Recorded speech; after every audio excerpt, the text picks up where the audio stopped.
life in such a way for you didn't have to experience the bad things, where you could just experience the good things, would you accept that? Well, yeah, but it's not really true. No, not necessarily. Just because you can't find water in the desert doesn't mean there's not oceans of water someplace else. So in our lifetimes, we don't have an experience of a perfectly happy world. But there is one. It actually exists.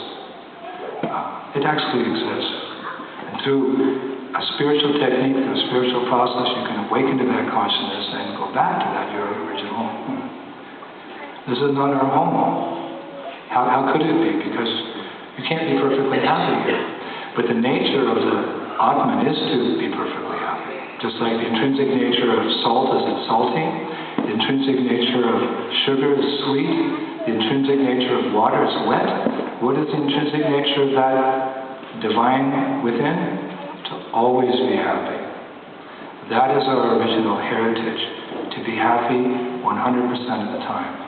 I read a recent survey in my country, America, said that people are happy 5% of the time, they're miserable 5% of the time, and a lot of American people are bored 90% of the time. So, I think maybe the equation is a little different in this very beautiful country, but it's not perfect.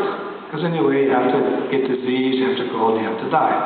But while we go through all this material life, we have to make the best use of it, of course. We have to get educated, we have to have our career, our marriage, our free time, our vacation. But we shouldn't forget the ultimate goal. Just like if you're on the ocean, you're going on a boat from Melbourne to New York. It's okay. You make the best use of it, you know, you got your video, your TV, your iPod, you got the parties, you got all that. But you're under no illusion that you want to remain on that boat forever. Nobody wants to be in a boat. You go on a boat for a cruise, but you want to get back and put your feet on the ground. So the whole time that the people are on the boat, they're thinking, this is okay, but what about when we get to New York, when we get back to Melbourne? That's the real goal. So if there is a higher goal, and the Bhagavadgitta can help us attain that spiritual goal, although it was spoken 5,000 years ago, it's still relevant. Someone said, yeah, but it's Indian, I'm Australian. But there's many things in this country that make up this country nowadays. In 2009, that come from other parts of the world. Vaccinations, foodstuffs. A lot of your food is imported. Your clothes come from France or England or whatever, and you export things. It's a small world. If we find something in another part of the world that makes us, first of all, peaceful, content, and happy, like the teachings of the Bhagavadgitta, what's more, can give us spiritual enlightenment, we should embrace it, and we should try it. And that's the purpose of this festival. To share with you this very simple but joyful culture of India, which can help you become spiritually enlightened.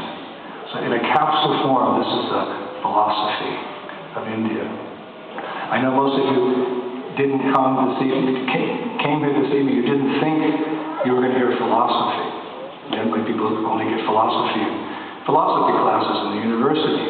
But if we didn't share this wisdom, this ancient wisdom with you of India, we wouldn't really be doing the culture of India any justice.